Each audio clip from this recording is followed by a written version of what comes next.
कौने बाटे गेलखिन महादेव डूबिया जाने मटे गेलखिन।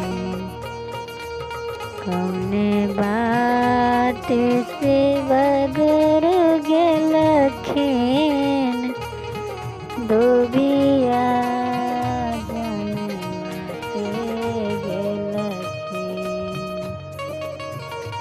या हो राम जी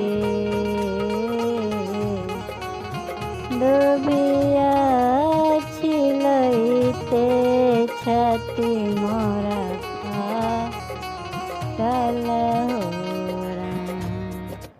या हो महादेव डूबिया छिलैते छति मोरा फाटल हो राम।